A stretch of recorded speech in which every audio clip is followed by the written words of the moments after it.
we will put here because if rain anytime come, so this woods will not become wet.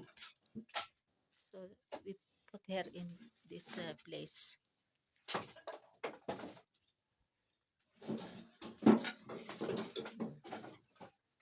All what is this wood there? Tal, na? Mix. This is mix woods. There is tal, there is apples, there is kicker, and this is also this one, na? This is not tal, no, dar. This is ano, no? What is this? Huh? What is this?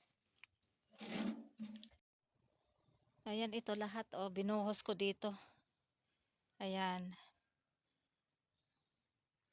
Yung kinuha nila kay at saka si Fatma at saka yung sa akin, konti lang yung aking pinulot. Ito yung mga bago, oh. Ayan. Ito mga bago ito. Ayan. Bagong ano ito, bagong laglag. Bagong hulog. Kasi yung mga ano, yun bagong ano din ito, laglag. Bagong hulog. Yung mga maitim, ito ay ano na ito, old, ano na ito, luma na ito. Siguro last year o kaya 2 years pa. Ayan. Ito dito namin nilagay yung dry na ano kahoy na. So ito ginagamit din namin ito na panggatong. Ayan, kasi dry na ito.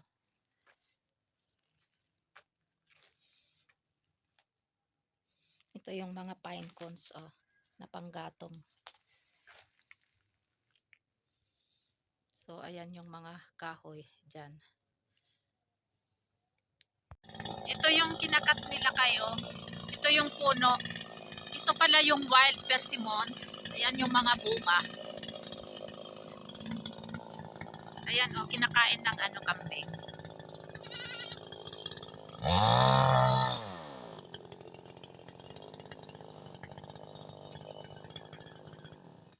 Also there up there, oh, upper. Ah, no need. Hindi na daw yan. Ito lang.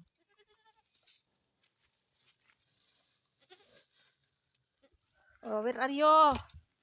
Ito yung ano, kambing. Anak ng kambing na black. Ito yung mga kahoy ng ano, oh, yung black wild persimmons.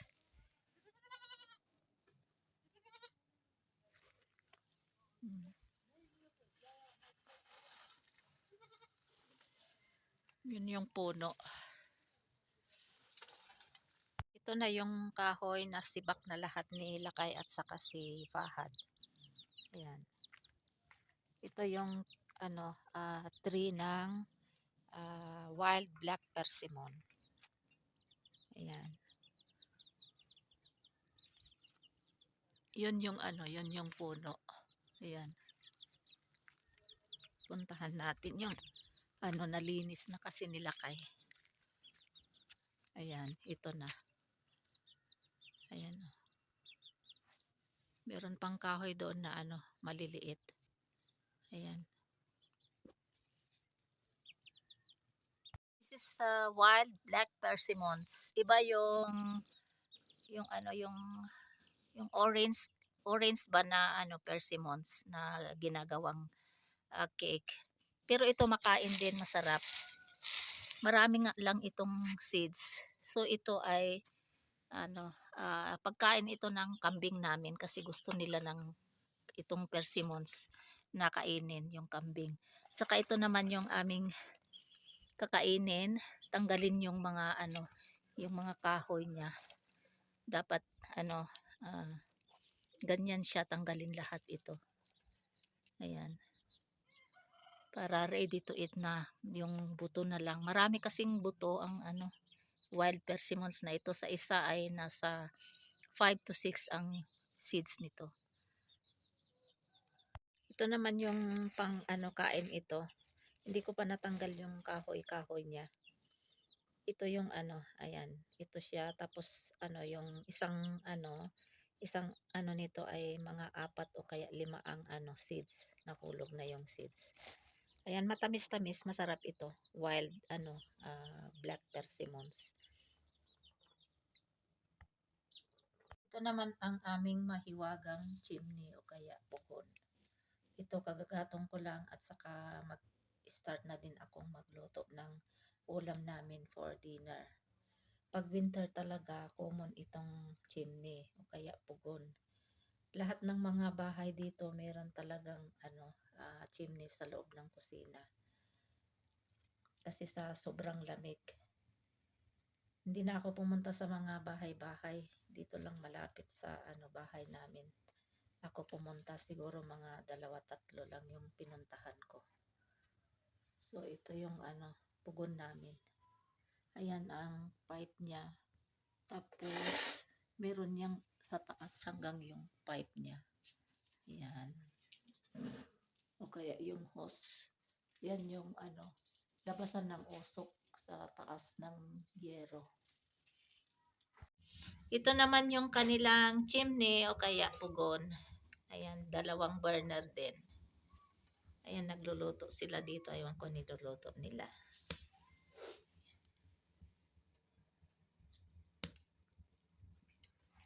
Naman yung kanilang mga kahoy. Ayan, tingnan nyo itong baka nila at saka yung anak niya. Oh, nilagyan ng cover. Damit kasi malamig. Ayun, mga kahoy nila, dami. Yan yung bahay namin, ayan oh. Tapos meron din dito sa loob. Ayan. Kasi need talaga dito ang kahoy. Lalo na pag winter. Kahit summer, spring, autumn. Kasi 4 seasons dito. Ito yung chimney nila ang giti o kaya pugon.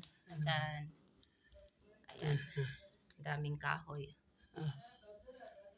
Ito yung kusina nila. May mga ayan.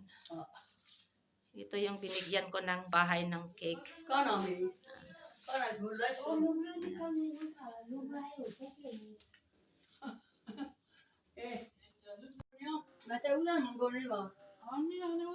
Yan, din, magkakapatid ito. Isang family yata. Bas fiyasen na din na? Fiyas bay ne, ker? Fiyas bay ne? Taye kya la abun. Ayan yung mga kahoy nila. Ayan. Yan yung Rawlakot City.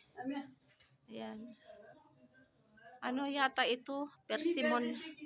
Tree ng persimmon. Wala na. Ubos na yung yung bunga.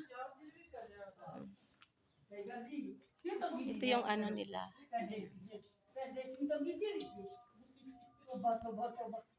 Ito naman yung stock nila dito na kahoy. Oh. May-ari dito. Yan. Kapatid din nung binigyan ko ng cake. Pero ang asawa nito ay namatay na. Si Mumtaz Bay. Namatay last year.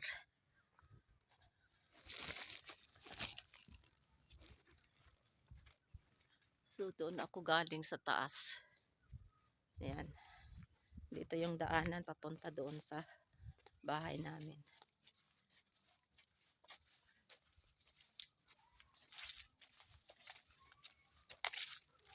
Ayan. May mga bahay doon sa loob-loob.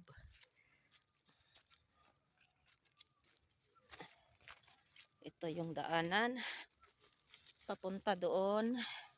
Papunta dito at pabalik sa bahay namin.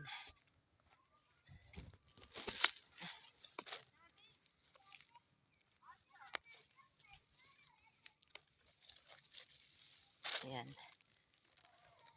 Ito naman yung kanilang pugon o kaya chimney. Ayan, may 2 burner. Nilagyan nila ng lata para ito gamit pang pang wuzo. Para hindi na magpainit sa sa gasol. Ayan. 2 burners itong chimney nila. Magluluto din siya dito ng ulam. Kaya chapati. Ito naman yung kanilang kahoy. Ayan. Marami din silang kahoy na stock. Doon ako kumuha ng ano ng broom, kitchen broom. Yun doon sa taas. Ay, doon banda. Yun doon. Yun doon. Ayan, nag-video din ako diyan. Ayan yung bahay namin. Mas malapit na dito. Ayan.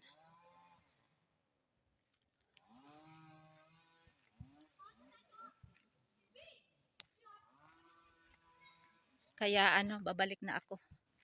Kasi nakakuha na ako ng ano broom. Ayan mga kahoy nila. Dito ako dadaan. Punta doon sa bahay. Ay, pwede din dito pala, oh. Ider rasta na yan, ha? Ider rasta? Ne? Ider ne? Uder. Uder eh. Actually, ider. May uder giso. O ider. Ayan, kanya-kanyang handa ng panggatong. Kasi winter na dito. Hindi pala, autumn pa lang. Kasi November 19 pa. So kahit autumn dito, gumagamit din ng kahoy. Kahit ano, 4 seasons kasi dito, ako, gumagamit talaga ako ng kahoy. Summer, spring, autumn at saka winter. Especially winter talaga pag snow falling. Kaya ayan, kanya-kanya talagang handa, sibak ng mga kahoy para stock nila panggatong. Ayan yung dito sa taas namin. Ang may-ari naman dito ay ito yung bahay. May daanan ito papunta doon sa road, papunta ng Rawlacut. Ayan. Yan yung Rawlacut City. Ayan. Ayan, may mga naglalaro ng match.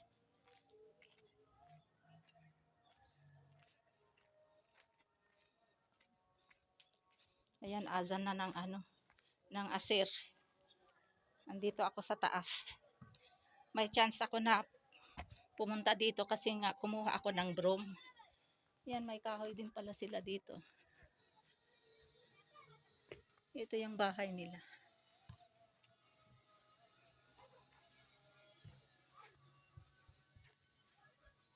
Yun yung bahay namin. Yun. Yung sa taas namin. Ayan. O, yan sa baba.